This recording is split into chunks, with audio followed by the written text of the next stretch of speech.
Hello, welcome to another DoBlue.com video review. This time we are peering into Warner Brothers Man of Steel Limited Edition Blu-ray set. This one is, again, a limited edition of 50,000. This is number 30,805, so it's about halfway done, I guess. I've purchased this just recently, and there's apparently about 20,000 of these still out there. I think that's a lot, and you'll see why when we get into it. This is obviously just a flimsy plastic case, the type of stuff you would take scissors to under normal circumstances and just cut it out. But if you do that, you lose your limited edition number, so you need this outer plastic packaging for it to actually be anything, which kind of contradicts what's inside of here. We'll get to that in a moment. As you can see on the top, Man of Steel, all the versions of the movie, Blu-ray, Blu-ray 3D, digital copies, whatever you want, it's all in here. Flip it open to the back, and you can see all the stuff we're going to get to in a second, plus a shot of Henry Cavill and his Superman gear. Special features. The discs inside, by the way, are exactly the same as the standard release. You're getting nothing extra in terms of on-disc content or, in general, more discs. You're getting the same exact thing available elsewhere. So to open this thing, say you want to watch this movie, you're going to pop open the top of the plastic, hopefully not creasing or denting or cracking in any way. Open the flaps, pull out this, and then you gotta take this out, and the whole thing just sort of falls apart. This is required to keep the S logo, which we'll dig into in a moment, from shifting around during shipping. That's all this piece of plastic does. And obviously on the back we have a piece of cardboard. It's just cardboard with a security sticker annoyingly shoved into the right side of it. That's annoying. Again, cheap plastic. Normally you'd cut this and throw it away and pitch it. But you can't, because that's where your limited edition status sits. So from a collector perspective, that's really kind of irritating. So what do we get inside of this thing? Well, we get the S. It is metal. It is comparable to a steelbook. Those of you who know what steelbooks are, well, it's kind of this tinish, aluminum-ish type of material. It's sturdy. It's got a good, hefty feel to it. It's hard to dent. It's definitely going to protect the discs that are inside here more than the disc holders themselves. You'll see that in a moment. On the back, a little bit of legalese and studio information.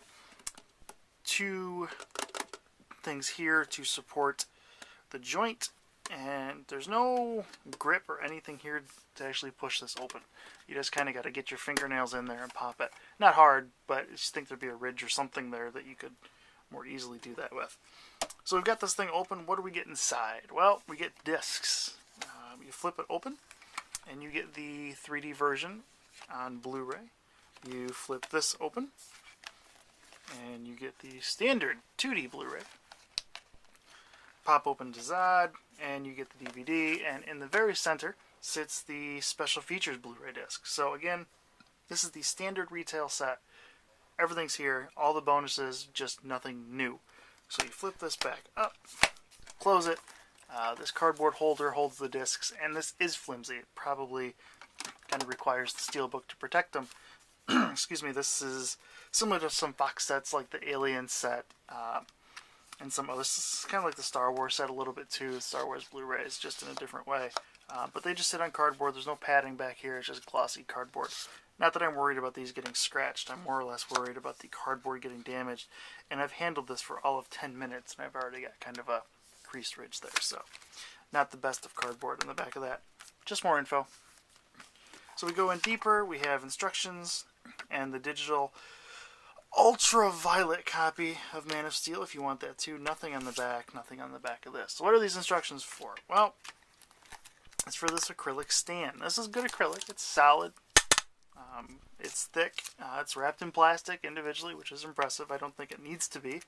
So kudos to going the extra step on that one. This would slide into here if I had opened this. And what would it do? Well, nothing particularly exciting. You are meant to display the S on its own. So, in other words, if I were to take that stand, it would hold it like this. And it would sit on my shelf. Nifty. Sure, it's an okay S. It looks nice. It's got good color, and it's metal. It shines. It's shiny. Ooh. But that's it. This is all it is. So all of this other packaging, this giant outer shell, this interior thing, and this cardboard. They just, you know, they're meant to be pitched, I guess. And if you're a collector who wants things complete, it's a bit of a pain.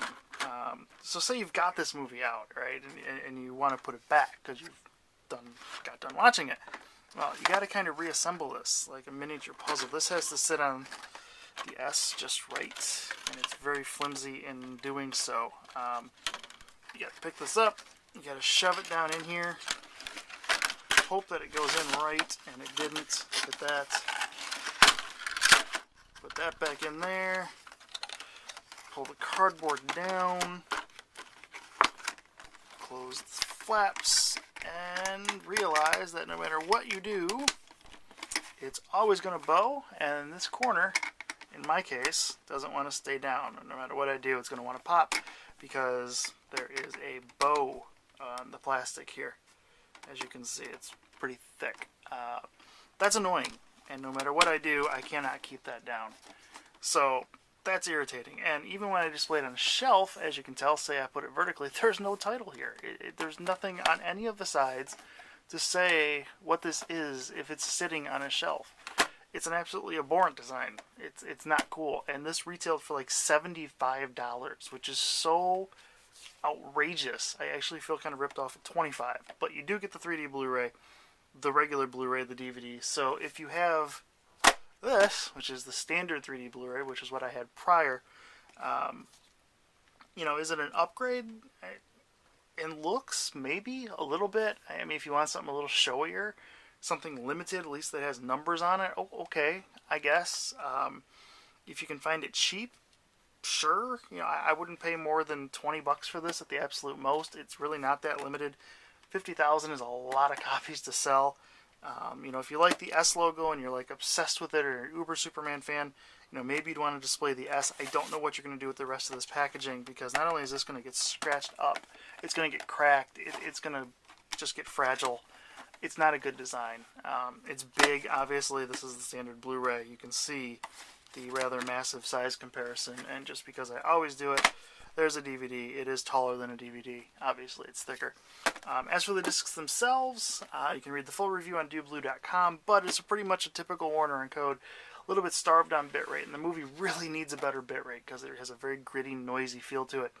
It's kind of essential to have good compression. That said, amazing audio. It's absolutely one of the best reference tracks of the year for sure. The bonuses are pretty good too. But this is what it looks like on its stand. I don't think it's worth it. Read the full text review over on doblue.com. Check us out. All kinds of full resolution screenshots, thousands of Blu-ray reviews, and check us out on YouTube further to see other videos, little side rants and editorials and things like that. Click the button to subscribe, like us, do whatever it is you have to do. Appreciate you watching, and happy viewing.